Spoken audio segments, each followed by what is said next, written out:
Hello everyone, welcome. Today we're going to be talking about finding absolute maximum and minimum values of a function by using the first derivative. I'm going to assume that you already have basic understanding of what you're supposed to do, so this is just going to be an example problem. So what we have here is a function 3x squared minus 12x plus 5, and we're trying to find the absolute maximum and minimum values on the closed interval between 0 and 3.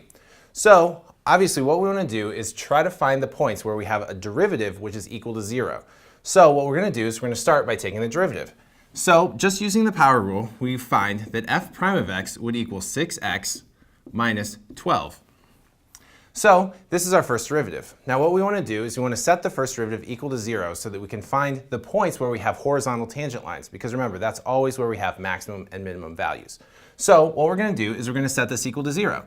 So we say that 0 is equal to 6x minus 12, and now we want to solve for x. So here we have 6x should equal 12, so x should equal 2. Now, what exactly is it that this means? This means that at 2, the value of the first derivative is 0. You can see that if you plug it in. 12 minus 12 is 0. What does it tell us about the main function? Really absolutely nothing, except that this is a location where we're probably going to have a max or a min. So the next thing that we want to do is go ahead and draw our sign chart for our first derivative. So here we go. Here's f prime, and here's our number line.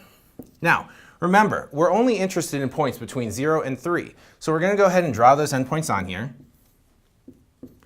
And then the other thing that we want to do is we want to go ahead and mark the point that we located, x equals 2. Now sometimes you'll find some of these values which lie outside of our closed interval that we're interested in. And when that happens, you pretty much just discard them and you don't really need to worry about it. So now that we know that we're working on this closed interval from 0 to 3, again, we know this, what we can do is we can actually go ahead and erase these arrows because we're really not interested in what's going on there. So next thing we want to do is we want to find whether or not the value of the derivative is positive or negative on each of these two intervals. Now what that's going to tell us is whether or not our original function, this one, is increasing or decreasing on those intervals. And that'll give us a much better hint as to whether or not these values are maximums or minimums. So what we want to do is just select a point in each one of these two intervals. I'm going to choose 1 and 1.5. What you want to do is then evaluate the derivative at each of these 2 points to figure out whether it's plus or minus. So f of 1 is what? It's 6 times 1 minus 12. So that's going to be 6 minus 12, which is minus 6. So that means that the derivative is going to be negative on this interval. Okay, how about this one? 1.5. Excuse me, 2.5. So f prime of 2.5 is what?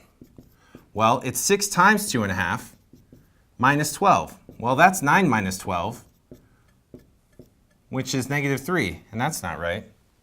Oh, this is really 15 minus 12, which is actually positive 3, which is exactly what I was expecting to get. So we see that the derivative is positive here.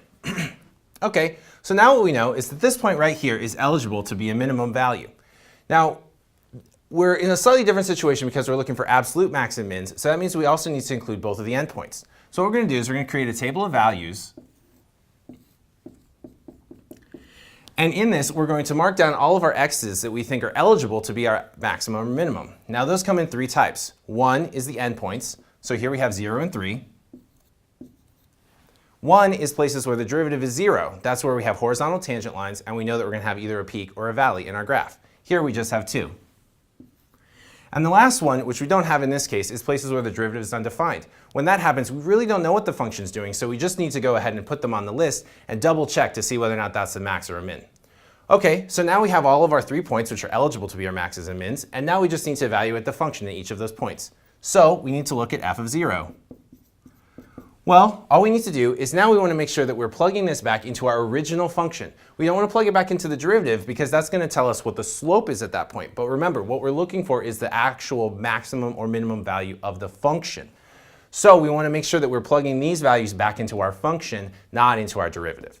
So here we go, f of 0. This is going to be 3 times 0 squared minus 12 times 0 plus 5. Well, that's just 0 minus 0 plus 5, so that's 5. So that means that f of 0 is 5. Okay, how about f of 3? Well, f of 3 is going to be 3 times 3 squared minus 12 times 3 plus 5. This is 9 times 3, that's 27. And 12 times 3, that's 36. And then add 5. So 27 minus 36 plus 5. That's going to be 32 minus 36, which is negative 4. And then we have f of 2. This is going to be 3 times 2 squared minus 12 times 2 plus 5. This is 4 times 3, that's 12, minus 24 plus 5. So this is negative 12 plus 5, that's going to be negative 7.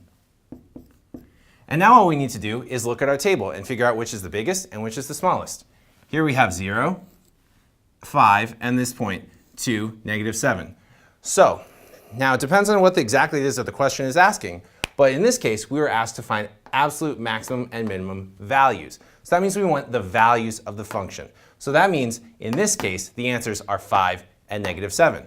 Sometimes they might ask you for the points, in which case you would want to supply 0, 5 and 2, negative 7. So just make sure that you're always double checking what it is that the question asks and that you always answer that question. Thanks for watching.